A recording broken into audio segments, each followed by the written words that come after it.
سبحانک لا علم لنا الا ما علمتنا انک انت العلیم الحکیم رب یسر ولا تعسر وتمم بالخیر اللہم لا سہل الا ما جعلتہ سہلا وانت تجعل الحزن اذا شئت سہلا رب یسر ولا تعسر وتمم بالخیر اعوذ باللہ من الشیطان الرجیم بسم اللہ الرحمن الرحیم وَلِكُلِّ أُمَّةٍ جَعَلْنَا مَنْسَكًا لِيَذْكُرُوا اسْمَ اللَّهِ عَلَى مَا رَزَقَهُم مِّن بَهِيمَةِ الْأَنْعَامِ فَإِلَٰهُكُمْ إِلَٰهٌ وَاحِدٌ فَلَهُ أَسْلِمُوا وَبَشِّرِ الْمُخْبِتِينَ سُبْحَانَ رَبِّكَ رَبِّ الْعِزَّةِ عَمَّا يَصِفُونَ وَسَلَامٌ عَلَى الْمُرْسَلِينَ وَالْحَمْدُ لِلَّهِ رَبِّ الْعَالَمِينَ اللہ احکم الحاکمین، اللہ مالک العلام ذوالجلال والاکرام کی حمد و ثنا جس طرح میرے اور آپ کے رب تعالیٰ کی شان کے لائق ہے۔ درود اور سلام نبی مکرم، عدل مفخم، حسن مجسم، رسول محترم محمد انور صلی اللہ علیہ وعلی آلہ واصحابہ واہل بیتہ وذریاتہ وازواجہ وبارک وسلم کی ذات اقدس کے لیے رہتی دنیا تک آنے والے تمام مومنین مومنات مسلمین مسلمات پہ اللہ احکم الحاکمین کی رحمت کی برکھا نازل ہو۔ ایام کی مناسبت سے آج کے اس خطبہ جمعہ کو قربانی کی جو اصل روح ہے اور اس کے تقاضے ہیں، پھر اس سے حاصل ہونے والے ثمرات جو ہیں ان پہ مختص کیا گیا ہے۔ اللہ مجھے صحیح اور حق بیان کرنے کی توفیق عطا فرمائے، پھر ہم سب کو سن سنا کے اس پہ عمل پیرا ہونے کی بھی توفیق عنایت فرمائے۔ سورہ حج کی یہ آیات ہے، آیت نمبر 34 سے لے کے 38 تک ایک پورا رکوع ہی ہے جو قربانی کے رموز اور قربانی کی روح اور اس کے تقاضے اور پھر اس کے ثمرات کا تذکرہ کرتا ہے کہ یہ قربانیاں اللہ احکم الحاکمین نے اپنے ماننے والوں کے اوپر مشروع فرمائی ہیں۔ روز اول سے لے کے تائیں زمانہ اور قیامت کی دیواروں تک یہ اللہ کے ماننے والے جو ہیں، آسمانی کتابوں کے پیروکار، ہر امت کے لیے اللہ احکم الحاکمین نے قربانی کو مشروع رکھا ہے۔ وَلِكُلِّ أُمَّةٍ جَعَلْنَا مَنْسَكًا لِيَذْكُرُوا اسْمَ اللَّهِ عَلَى مَا رَزَقَهُم مِّن بَهِيمَةِ الْأَنْعَامِ۔ اللہ فرماتے ہیں ان قربانیوں کو ہم نے ہر امت کے اندر رائج فرمایا جو بہیمۃ الانعام کی قسم سے ہم نے ان کو جانور مہیا کر رکھے ہیں، ان کے اوپر اللہ کا نام لے کر ان کو قربان کریں۔ فَإِلَٰهُكُمْ إِلَٰهٌ وَاحِدٌ، اب امت مسلمہ کو بالخصوص آگے مخاطب کیا گیا۔ جس طرح پہلی امتوں کے اندر قربانیاں مشروع تھیں اسی طرح تمہارے اندر بھی مشروع ہیں۔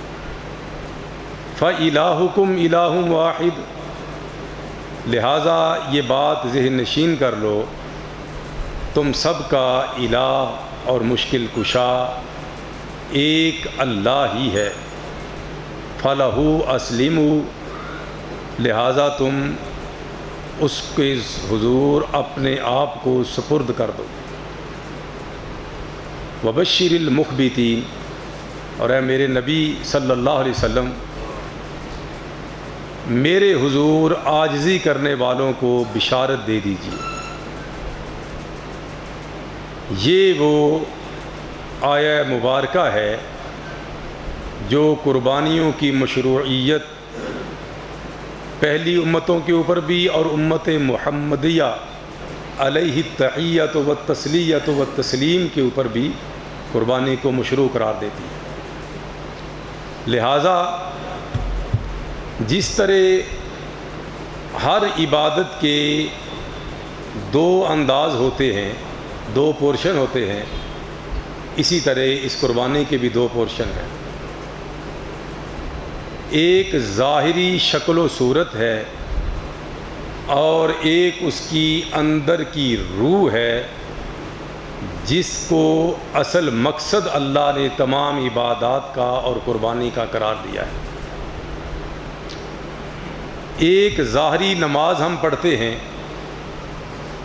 جو وضو کر کے فزیکلی شکل و صورت اپنا کے ہم کچھ اعمال کو بروئے کار لاتے ہیں، کچھ انداز کو رب کے سامنے پیش کرتے ہیں، تو یہ اس کی ظاہری شکل ہے۔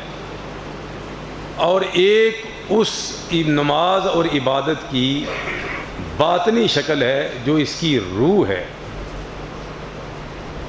جس طرح ایک ذکر ہے، اللہ کا ذکر ہم کرتے ہیں، سبحان اللہ، الحمدللہ، اللہ اکبر، اسی طرح کے اور اذکار جو اللہ اور اس کے رسول صلی اللہ علیہ وسلم نے ہمیں بتائے ہیں، تو اللہ کے نام کے ذاکر بھی ہیں اور اس نام کا ذکر کرتے کرتے اللہ کی ذات کے ادراک تک بھی پہنچ جانے والے ہیں۔ تو جو نام کا ذکر ہے وہ اس کی ظاہری شکل و صورت ہے، لیکن جو اس کی ذات کے ادراک تک پہنچ کے اپنی ذات کو پہچاننا ہے وہ اس کی اصل روح ہے۔ الغرض جتنی عبادات ہیں سمیت قربانی کی، سب کی دو شکل و صورتیں ہیں، ایک ظاہری اور ایک باطنی۔ ایک جسم کی حیثیت رکھتی ہے اور دوسری روح کی حیثیت رکھتی ہے۔ آپ پریشان نہ ہوں، بلکہ اس بات کو غور و خوض سے سنیں اور سمجھیں۔ ہماری ساری آگے کی گفتگو اسی بنیاد کے اوپر مبنی ہوگی۔ جب تک یہ بنیادی بات سمجھ نہیں آئے گی، اس کی روح تک نہیں پہنچ سکے۔ قربانی ایک تو وہ ہے، ہم نے اللہ کی توفیق سے جانور لیا یا زیادہ لیے، پھر ان کو اللہ کا نام لے کے قربان کر دیا، عمل ختم ہو گیا۔ یہ ہے ظاہری شکل و صورت، اور ایک ہے اس کی باطنی شکل، اس کی روح تک پہنچنا، کہ اس قربانی کے بعد میرے اوپر رنگ کیا چڑھا ہے، اس قربانی کے بعد میں نے سبق کیا حاصل کیا ہے، اس قربانی کے بعد میں اس کی روح تک پہنچ کے صحیح خالص اللہ کا بندہ بنا ہوں کہ نہیں بنا ہوں۔ اللہ اس قربانی کی روح تک پہنچنے کی ہمیں توفیق عطا فرمائے۔ یوں قربانیاں تو آدم علیہ السلام کی اولاد سے شروع ہو گئی تھی۔ آپ کو پتہ ہے قرآن کریم اس کی منظر کشی فرماتا ہے، وَاتْلُ عَلَيْهِمْ نَبَأَ بَنِي آدَمَ بِالْحَقِّ إِذْ قَرَّبَا قُرْبَانًا فَتُقُبِّلَ مِنْ أَحَدِهِمَا وَلَمْ يُتَقَبَّلْ مِنَ الْآخَرِ۔ آدم کے دو بچوں کا تذکرہ اے میرے محبوب صلی اللہ علیہ وسلم ان قوم کے لوگوں کے سامنے کیجیے۔ دو آدم کے بیٹوں نے قربانیاں کی، فَتُقُبِّلَ مِنْ أَحَدِهِمَا وَلَمْ يُتَقَبَّلْ مِنَ الْآخَرِ۔ ایک کی قربانی قبول ہو گئی، فوراً خوشخبری مل گئی، اور دوسرے کی قربانی قبول نہ ہوئی۔ آپ کو پتہ ہے قربانیاں، ان کا گوشت پہلی امتوں کے لوگ نہیں کھا سکتے تھے، ان کے اوپر حرام تھا۔ مال غنیمت اپنا حصہ استعمال نہیں کر سکتے تھے، ان کے اوپر حرام تھا، مشروعیت ہی نہیں تھی۔ اس وجہ سے غنیمت ہوتی یا قربانی کا معاملہ ہوتا، اس کو قربان کر کے یا غنیمت کو اکٹھا کر کے رکھ دیا جاتا، اچانک آسمان سے آگ آتی اور اس کو کھا جاتی تو سمجھا جاتا یہ قبول ہو گئی ہے، اور نہ آتی تو سمجھا جاتا یہ قربانی اور غنیمت اللہ کے ہاں مردود ہو گیا ہے۔ یہ ایک طریقہ کار تھا پہلی امتوں کے لیے، قبولیت اور عدم قبولیت اللہ تعالیٰ فوراً بتا دیتے، قبول ہوئی ہے یا مردود ہوئی ہے، یہ فوراً پتہ چل جاتا اللہ کی طرف سے۔ قابیل کی قربانی رد ہو گئی اور حابیل علیہ السلام کی قربانی قبول ہو گئی، لہٰذا اس قابیل نے غصہ دکھایا، جذبات میں آ گیا، قال لأقتلنک، کہتا ہے میں تجھے نہیں چھوڑوں گا، قتل کر دوں گا۔ قال انما یتقبل اللہ من المتقین، تو حضرت حابیل علیہ السلام فرماتے ہیں کہ بجائے اس کے مجھے قتل کرو، اپنے اندر تقوی پیدا کر لو، للہیت پیدا کر لو، اخلاص پیدا کر لو۔ لئن بسطت الی یدک لتقتلنی ما انا بباسط یدی الیک لاقتلک، اگر تم مجھے مارنے کی کوشش کرو گے، پہل کرو گے، تو میں پہل نہیں کروں گا، قتل کر دو۔ گویا کہ قربانی کی روح کیا ہے؟ اللہ کے ہاں ہم یہ جذبہ دکھاتے ہیں تو ہمارے جسم و جان کے اوپر اس کے اثرات ہونے چاہیے، یہاں تک کہ اللہ کی معصیت نہیں کرنی چاہے جان بھی قربان کر دے، محض جانور کے گلے پہ چھری چلا کے بسم اللہ واللہ اکبر کہہ کے اور باقی سارے معاملات ادھر رکھ کے، یہ تقویٰ کی علامت نہیں ہے، نہ یہ ایک اسلامی مسلمان کہلوانے والے کا شیوا ہے۔ یہ بہرحال قربانیاں اس وقت سے چل رہی تھیں اور یہ چلتی رہیں، اسی طرح جناب محمد الرسول اللہ صلی اللہ علیہ وسلم کے دور مبارک تک آ گئی، اور آپ صلی اللہ علیہ وسلم پہ اترنے والے قرآن کریم نے بہیمۃ الانعام کو ہمارے لیے قربان کرنے کا حکم ارشاد فرمایا کہ اللہ کے ہاں ان جانوروں کو قربان کرو، جن میں بالعموم بکری، بھیڑ، گائے اور اونٹ، نر اور مادہ، 8 قسم کے جانور آتے ہیں۔ تو یہ اللہ تعالیٰ نے اپنے قرآن میں فرمایا وَلِكُلِّ أُمَّةٍ جَعَلْنَا مَنْسَكًا لِيَذْكُرُوا اسْمَ اللَّهِ عَلَىٰ مَا رَزَقَهُم مِّن بَهِيمَةِ الْأَنْعَامِ فَإِلَٰهُكُمْ إِلَٰهٌ وَاحِدٌ، سب سے پہلی جو قربانی کی روح تک پہنچنے کی سیڑھی ہے وہ یہ ہے فَإِلَٰهُكُمْ إِلَٰهٌ وَاحِدٌ۔ قربانی جب تم اللہ کا نام لے کے بسم اللہ واللہ اکبر کہہ کے قربان کرتے ہو، یہ تمہیں پیغام دیتی ہے کہ کوئی بھی چیز ہو، چاہے کوئی جانور ہو، چاہے مال ہو، چاہے کسی قسم کی نظر و نیاز ہو، چاہے تیری اپنی جان ہو، جب بھی اللہ کی طرف سے تقاضا ہوگا، حکم ہوگا، تو غیر اللہ کی آمیزش نہ کرنا۔ فَإِلَٰهُكُمْ إِلَٰهٌ وَاحِدٌ، فَإِلَٰهُكُمْ أَيْ خَالِقُكُمْ أَيْ مَالِكُكُمْ أَيْ رَازِقُكُمْ أَيْ شَافٍ لَكُمْ أَيْ کَافٍ لَكُمْ أَيْ وَهَّابُكُمْ۔ لوگو الہ کے معنی تمہارا مالک، تمہارا خالق، تمہارا رازق، دینے والا، دے کے لینے والا، عطا کرنے والا، عزت دینے والا، ذلت سے ہمکنار کرنے والا، نفع نقصان کا مالک کون ہے؟ الہ واحد، ایک اکیلا اللہ ہے۔ فَلَهُ أَسْلِمُوا، تم اپنے آپ کو اس کے سپرد کر دو۔ ہم نے چھوٹے ہوتے مسلم کا معنی پڑھا تھا، اور آپ لوگوں نے بھی پڑھا ہوگا، ان بچوں کا تو پتہ نہیں کہ ابھی نصاب میں وہ ہے کہ نہیں ہے۔ ہم نے پڑھا ہے کہ مسلم کا معنی کیا ہے؟ اپنے آپ کو اللہ کے سپرد کر دینا۔ عرب لوگ اس اونٹ کو مسلم کہتے تھے جس کی نکیل اس کے مالک کے ہاتھ میں ہے، اور جدھر وہ جاتا ہے اونٹ پیچھے پیچھے پیچھے پیچھے مطیع اور فرما بردار ہو کے جا رہا ہے۔ گویا کہ اس کی اپنی مرضی کوئی نہیں، اس کی اپنی چاہتی کوئی نہیں۔ تو اللہ تعالیٰ بھی یہی فرماتے ہیں ایسے مسلم بن جاؤ۔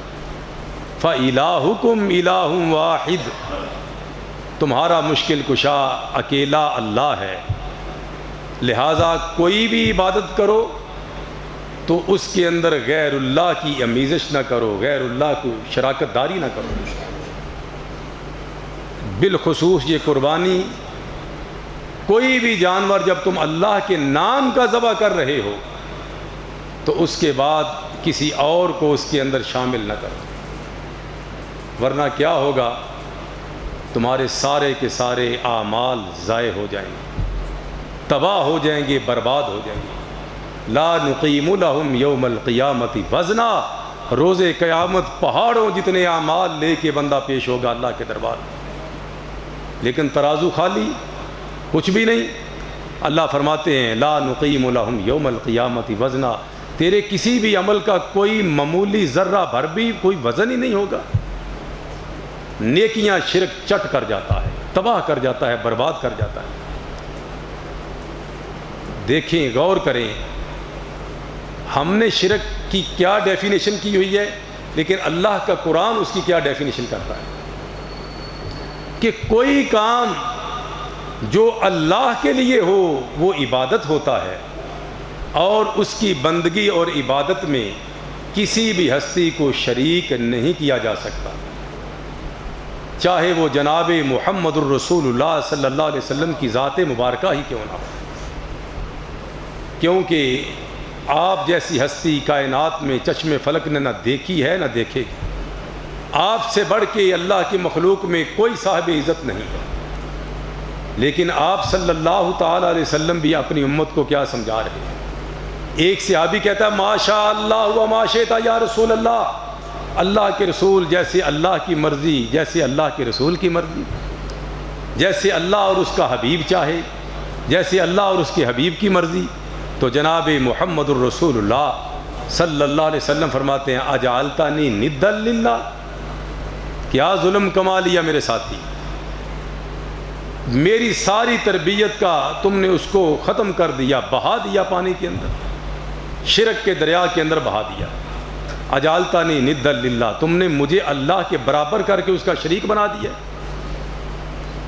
میں ما شئت، میں کچھ نہیں چاہتا، میرے چاہنے سے کچھ نہیں ہوتا، بل ما شاء اللہ وحدہ، وہی ہوتا ہے جو میرا اکیلا اللہ چاہتا ہے۔ یہ رسول اللہ صلی اللہ علیہ وسلم اپنے شاگردوں کی تربیت فرما رہے ہیں۔ اللہ کے سوا رسول اللہ کی ذات بھی غیر اللہ ہی ہے، اور کسی کے اندر معمولی کسی عبادت کے اندر شرک کی آمیزش ہوگی، میرے رب کو قبول نہیں ہے۔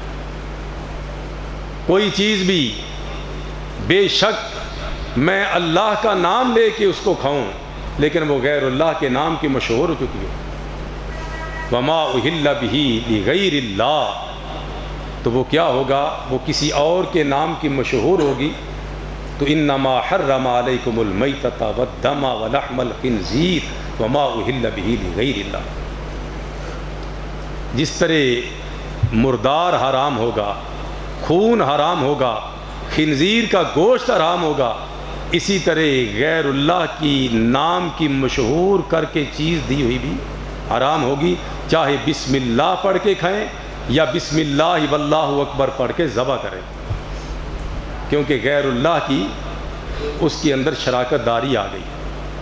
میرے اور آپ کے آقا جناب محمد الرسول اللہ صلی اللہ علیہ وسلم سے ایک شخص نے پوچھا، آقا بوانا کے مقام پہ میں نے منت مانی تھی، جہالت کے زمانہ میں جب میں نے ابھی کلمہ نہیں پڑھا تھا، مسلمان نہیں ہوا تھا، تو میرے ذہن میں یہ بات آئی اور میں نے منت مانی کہ بوانا کے مقام کے اوپر میں نیاز دوں گا، قربانی کروں گا، جانور ذبح کروں گا۔ تو میرے آقا صلی اللہ علیہ وسلم نے اپنے ذرائع سے معلومات فرمائیں، کیا وہاں کسی کی قبر تو نہ تھی، پہلے کسی کا کوئی آستانہ اور مزار تو نہ تھا وہاں پہ؟ پتہ چلا کہ نہیں، اللہ کے رسول وہاں ایسا کچھ بھی نہیں تھا۔ فرمایا اچھا، پھر اس جگہ پہ جاہلیت کے میلوں میں سے کوئی عرس اور میلہ تو نہیں لگا کرتا تھا؟ پتہ چلایا کہ اللہ کے رسول ایسا بھی نہیں ہے، یہ شرک والے معاملات کا سب کا پتہ چلایا کہ ایسا نہیں ہے۔ فرمایا اچھا کوئی بات نہیں، وہاں جا کے اپنی نظر کو پورا کر لو۔ کیونکہ وہاں کوئی شرک کا شبہ نہیں ہے۔ بے شک ہم نے اللہ کے نام کا دینا ہے۔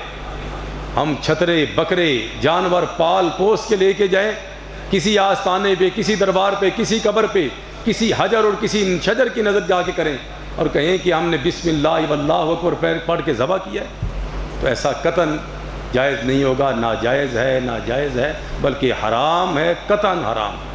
اللہ تعالیٰ اس سے محفوظ فرمائے۔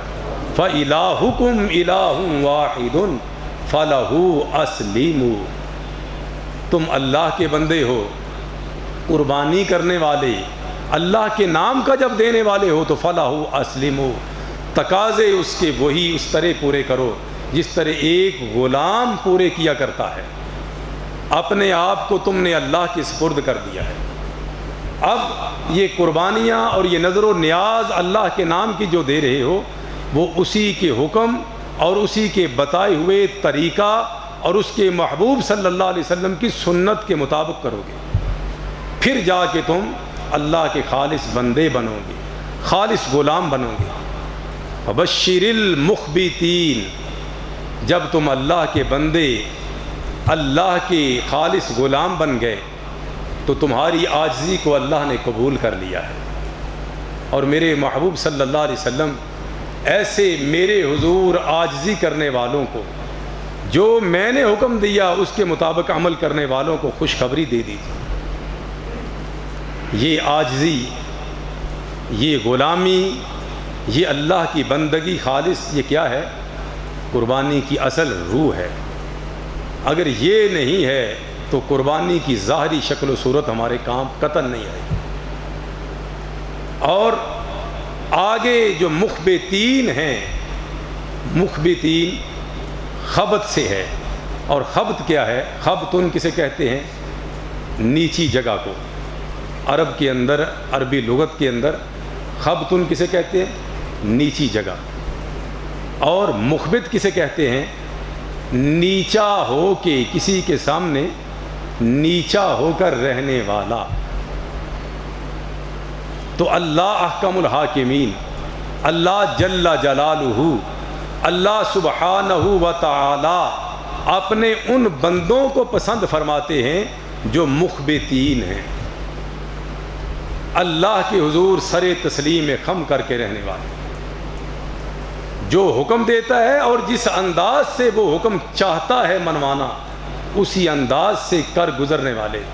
میں اکثر یہ گزارش کرتا ہوں، ہمارا اور اللہ کا اصل تعلق کیا ہونا چاہیے؟ غلام اور آقا والا، غلام اور آقا والا، یہ ہے ہمارا اللہ کے ساتھ اصل رشتہ اور ناطہ، اصل تعلق۔ اس کے علاوہ کوئی اور تعلق ہمارا نہیں ہے اللہ کے ساتھ۔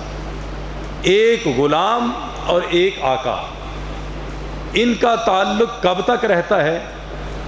جب غلام غلامی کے سارے انداز بجا لاتا رہے۔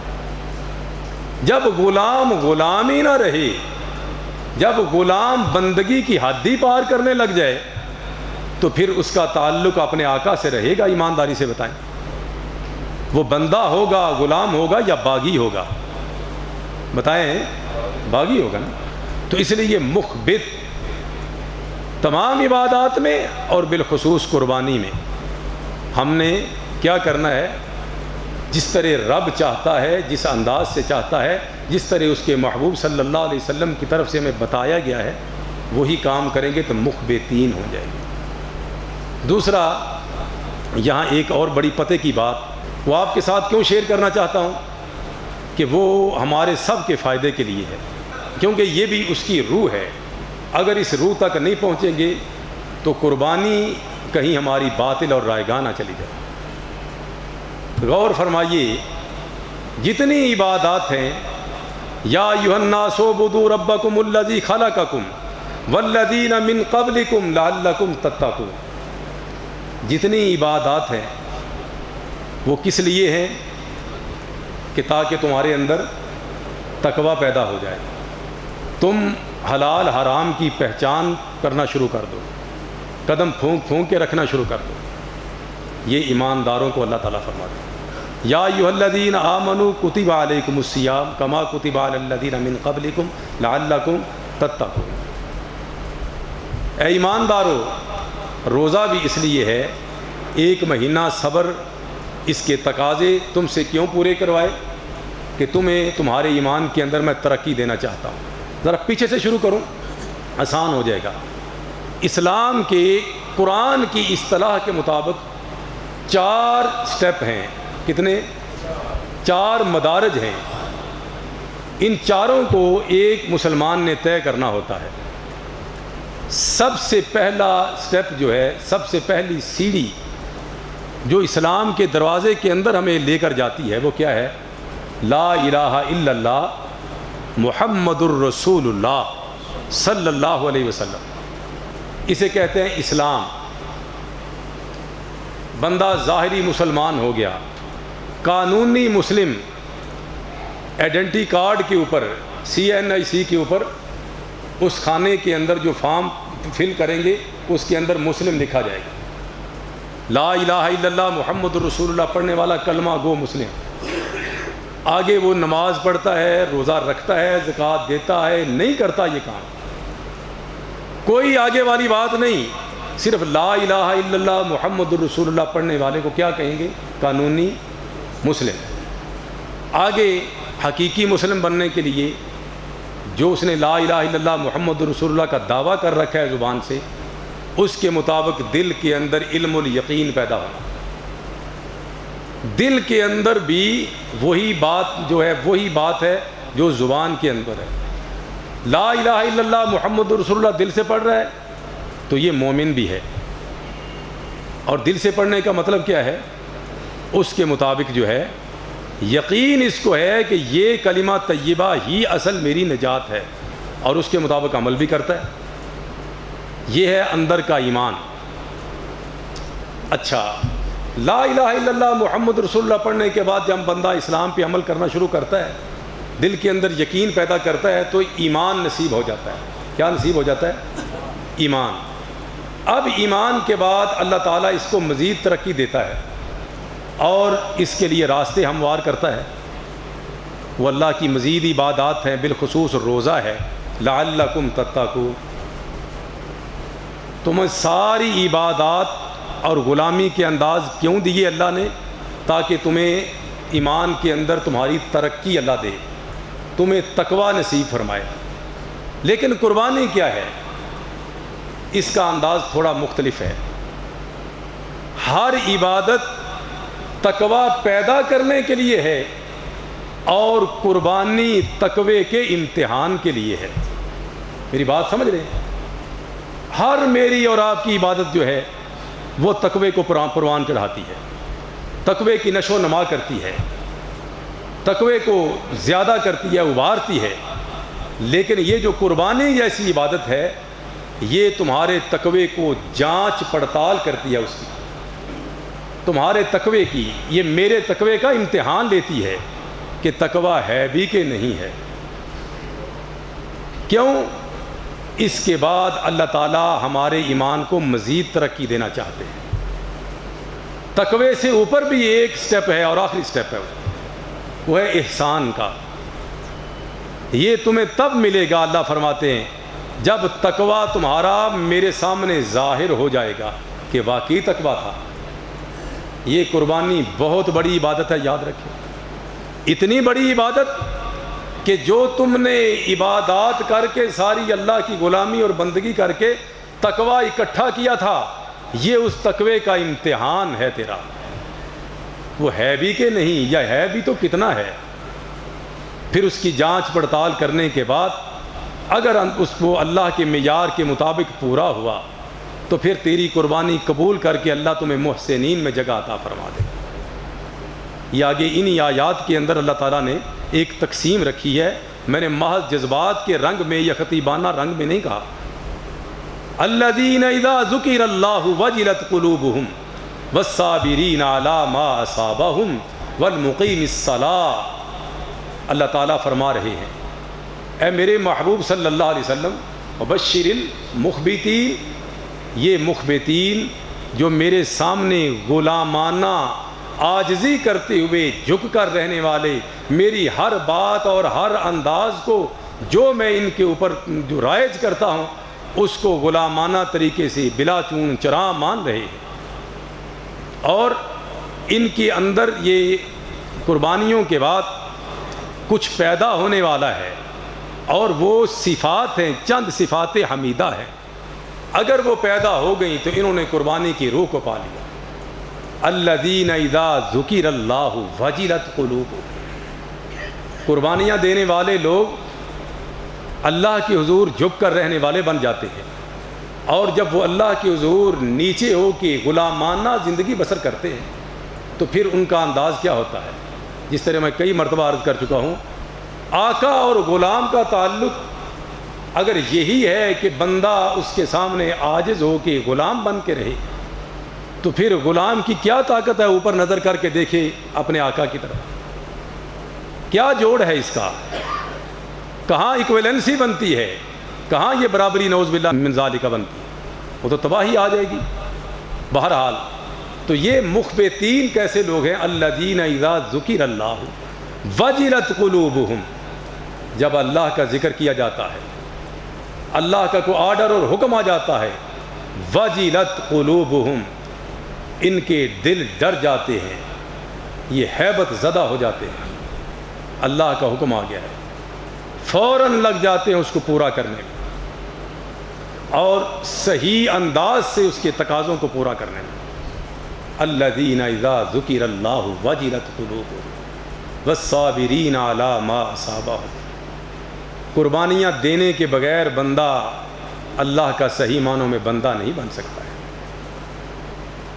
وجلت قلوبہم والصابرین علی ما اصابہم، جب بندہ قربانیاں دینا شروع کرتا ہے، اللہ کی بندگی اختیار کرتا ہے، تو پھر آزمائشیں بھی آتی ہیں، بونچال آ جایا کرتے ہیں، اوپر سے نیچے، نیچے سے اوپر تک بہت کچھ سہنا پڑتا ہے۔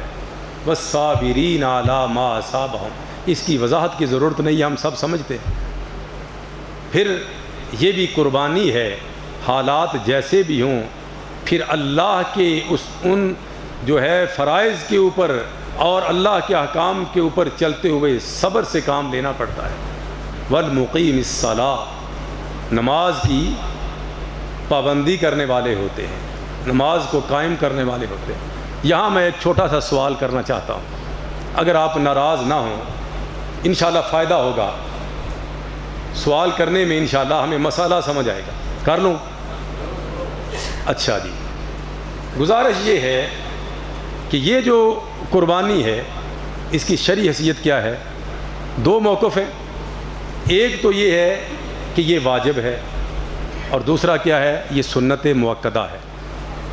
سنت مؤکدہ یہ قربانی ہے کہ ایسی سنت جو رسول اکرم صلی اللہ علیہ وسلم نے ہمیشہ کی ہو، اصحاب رسول نے ذوق و شوق سے کی ہو، پھر رسول اکرم صلی اللہ علیہ وسلم نے اس کی تاکید فرمائی ہو، یہاں تک کہ آپ صلی اللہ علیہ وسلم یہ بات فرمائیں کہ جو بندہ من کان لہ ساعۃ ان یضحی فلا یضحی، کہ جو بندہ طاقت رکھتا ہو قربانی کرنے کی اور اس کے باوجود اس نے قربانی نہیں کی، فلا یقربن مصلانا، تو پھر اسے چاہیے کہ عید والے دن نماز پڑھنے کے لیے ہماری عیدگاہ کے قریب تک بھی نہ پھٹکے۔ لہٰذا اس حدیث کے پیش نظر کچھ اہل علم اس کو واجب بھی کہتے ہیں۔ بہرحال سنت ہو، سنت مؤکدہ ہو یا واجب ہو، فرض تو نہیں ہے، بتائیں، فرض سے تو نیچے ہی ہے نا بھائی، واجب بھی ہو تو فرض سے تو نیچے ہے، سنت مؤکدہ ہو تو پھر فرض ہے ہی نہیں۔ تو دونوں صورتوں میں یہ فرض نہیں ہے، اور نماز کیا ہے؟ فرض ہے نا۔ ایک نماز میں اور آپ جان بوجھ کے بغیر کسی شرعی عذر کے چھوڑ دیں تو صحیح بخاری کے اندر جو حدیث مبارکہ ہے، میرے اور آپ کے آقا صلی اللہ علیہ وسلم نے فرمایا 40 حکم تک بندہ جہنم کے اندر نیچے جلتا رہے گا، اگر وہ توبہ نہیں کر لیتا. ایک نماز جان بوجھ کے چھوڑ دی اور توبہ بھی نہیں کی اور وہ مر گیا تو 40 سال سمجھ لیں جہنم کے اندر عذاب جھیلنا پڑا. اچھا اب مجھے یہ بتائیں فرض ضروری ہے یا سنت ضروری ہے؟ فرض ضروری ہے یا واجب ضروری ہے؟ کوئی ایک بندہ آتا ہے مسجد کے اندر باہر سے بہترین وضو کر کے، تو جو پہلے سنت ہے ظہر کی نماز سے پہلے جو سنت ہے 4 وہ پڑھ لیتا ہے، اور جب نماز فرض کھڑے ہونے لگتے باہر نکل جاتا ہے یا ادھر ہی بیٹھ جاتا ہے، فرض نہیں پڑھتا. اس کے بعد جب جماعت ہو جاتی ہے سلام پھر جاتی ہے اور اس کے بعد پھر سنتیں ادا کرتا ہے، تو ایسے بندے کو عقل مند کہیں گے؟ ایمانداری سے بتائیں. چلیں وتر واجب ہے، عشاء کی نماز نہیں پڑھتا ایک بندہ لیکن وتر ضرور پڑھتا ہے باقاعدگی کے ساتھ، اسے آپ کیا کہیں گے؟ عقل مند ہے. قرآن کیا کہتا ہے؟ اے میرے محبوب صلی اللہ علیہ وسلم قل ان صلاتی و نسکی و محیای و مماتی للہ رب العالمین. قل ان صلاتی و نسکی، اے میرے محبوب آپ فرما دیجئے میری نماز اور میری قربانی. نماز کا ذکر پہلے ہے یا بعد میں ہے؟ فصلی لربک وانحر انا آتیناک الکوثر فصلی لربک وانحر. اے میرے محبوب صلی اللہ علیہ وسلم ہم نے آپ کو کوثر عطا فرمائی، آپ کیا کریں؟ فصلی لربک، اپنے رب کے حضور نماز کی ادائیگی فرمائیں اور قربانی کریں. یہاں پہ قربانی پہلے ہے یا نماز؟ سیدھی سی بات ہے بھائی، نماز فرض ہے، قربانی واجب کہیں یا سنت موقدہ کہیں، فرض تو نہیں ہے. اور ہمارے کتنے احباب ایسے ہیں حی علی الصلاۃ کی آواز آئے گی، حی علی الصلاۃ آؤ نماز کی طرف، حی علی الفلاح آؤ کامیابی کی طرف، ان کے کان پہ جوں نہیں رینگتی. اور اب دن آنے والے ہیں قربانی کے تو پورے زور و شور سے قربانی کے جانوروں کی طرف دوڑ رہے ہیں. پھر وہ حال وہی ہوگا نا مسجد میں آنے والے ساتھی کی طرح، فرض نہیں پڑھنے جان بوجھ کے چھوڑنے ہیں اور سنت ہے اس کے پیچھے پڑ جانا ہے. ایسے بندے کی سنت کا فائدہ ہوگا؟ کوئی ایمانداری سے بتائیں. جو تیری اہم ضرورت ہے بھائی اس کا تو تمہیں پتہ ہی نہیں. اللہ تعالی ہم سے یہ تقاضا نہیں فرماتا.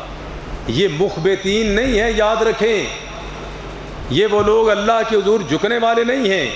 افتؤمنون ببعض الکتاب وتکفرون ببعض.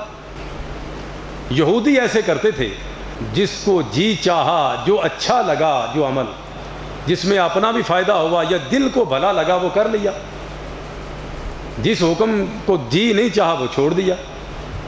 تو ایسا بندہ کیا مسلم کہلائے گا؟ ایسا بندہ کیا مخبت کہلائے گا؟ ایسا بندہ کیا اللہ کا عاجز غلام بننے کا تصور کر سکتا ہے؟ میرے بھائی سوچیں سمجھیں ہم کدھر جا رہے ہیں. یہ ایک ٹرینڈ ہے، ٹرینڈ، فیشن. اگر اس کے اندر تمہاری فرضی عبادت نہیں ہے تو یہ فیشن کے سوا اور کچھ نہیں ہے. یا اس سے آگے ریاکاری کہہ لیں، نعوذ باللہ من ذالک، یا دیکھا دیکھی. یہ کیا ہے بھائی؟ اللہ تعالی ہم سب کو پہلے فرض کی ادائیگی کرنے کی توفیق عطا فرمائے. والمقیم الصلاۃ، نماز کی پابندی کرنے والے ہیں. ومما رزقناہم ینفقون، اور قربانیاں کرتے ہیں اور یہ قربانی تمہیں درس دیتی ہے. کیونکہ یہ ظاہری شکل و صورت، اس کی روح کیا ہے، اس کے اندر بہت بڑا سبق اور درس ہے. جس طرح میں اور آپ قربانی کے دنوں میں دوست احباب کا بھی اور غریب غربا کا بھی، ملازمین کا بھی، جاننے والوں کا بھی خیال رکھتے ہیں اور ان کے گھروں میں گوشت دیتے ہیں اور ان کو اپنی خوشیوں میں جو ہے شامل کرتے ہیں، یہ تقاضا کرتا ہے وَمِمَّا رَزَقْنَاهُمْ يُنْفِقُونَ کہ میرے اور آپ کے دل اندر ایک جذبہ پیدا ہو جائے اپنے بہن بھائیوں کی خدمت کا، ان کی ضروریات کو پورا کرنے کا. اگر ایسا نہیں ہے تو میں نے قربانی کی روح کو نہیں سمجھا. اللہ تعالی ہم سب کو سمجھنے کی توفیق عطا فرمائے. بہرحال یہ بات ہمیں سمجھنی چاہیے، قربانی کی جو روح ہے اس تک پہنچیں گے تو ہماری قربانی بھی ہوگی اور ہم واقعہ اللہ کے بندے بھی بنیں گے۔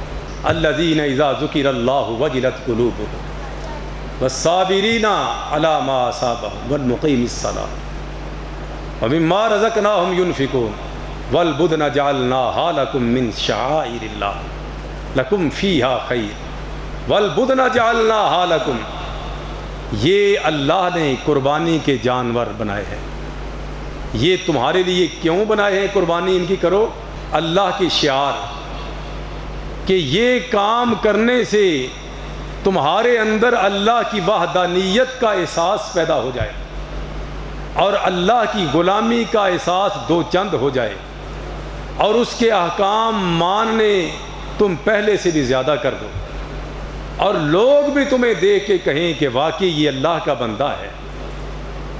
جس کام کے کرنے پہ یا جو چیز اللہ کی وحدانیت اور اس کے احکام کی بجا آوری کی طرف بلاتی ہو وہ اللہ کا شعار ہوتا ہے۔ بیت اللہ شریف اللہ کا شعار ہے، صفا مروہ اللہ کے شعار ہے، ان الصفا والمروہ من شعائر اللہ، یہ اللہ کا گھر مسجد ہے، یہ اللہ کا شعار ہے۔ اللہ کی وحدانیت کی اس کے بول بالا کے لیے 5 وقت ہم حاضر ہوتے ہیں، یہ اس سے بڑی اللہ کی وحدانیت اور اس کی حاکمیت کی اور کیا دلیل ہے؟ اسی طرح یہ قربانیاں کیا ہیں؟ اللہ کے شعائر میں سے شعار ہے۔ والبدن جعلناها لکم من شعائر اللہ لکم فیہا خیر، اور شعار اللہ کیسے بنیں گے؟ جب ہم اللہ کے بتائے ہوئے تقاضوں کے اوپر پورے اتریں گے، جب ہم نے اس کو شعار سمجھا ہی نہیں ہے۔ ذالک ومن یعظم شعائر اللہ فإنہا من تقوی القلوب، جو اللہ کے شعائر کی عزت اور تکریم نہیں کرتا اس کے دل کے اندر تقوی نامی شے ہی کوئی نہیں۔ اگر دل کا تقوی چاہیے فإنہا من تقوی القلوب، تو اللہ کے شاعر جو ہیں ان کی عزت اور تکریم کرنا پڑے گی، جس طرح اللہ نے حکم دیا ہے ان کی بجا آوری اسی طرح کرنی پڑے گی۔ والبدن جعلناها لکم من شعائر اللہ لکم فیہا خیر، یقین جانو تمہارے لیے اس میں بڑی خیر ہے، ان باتوں کو مانو تمہارے لیے بڑی خیر ہو جائے گی۔ اللہ اکبر۔ اللہ تعالیٰ مجھے اور آپ کو عمل کرنے کی توفیق عطا فرمائے۔ انشاءاللہ اس سے آگے اگلے جمعۃ المبارک کو بیان ہوگا۔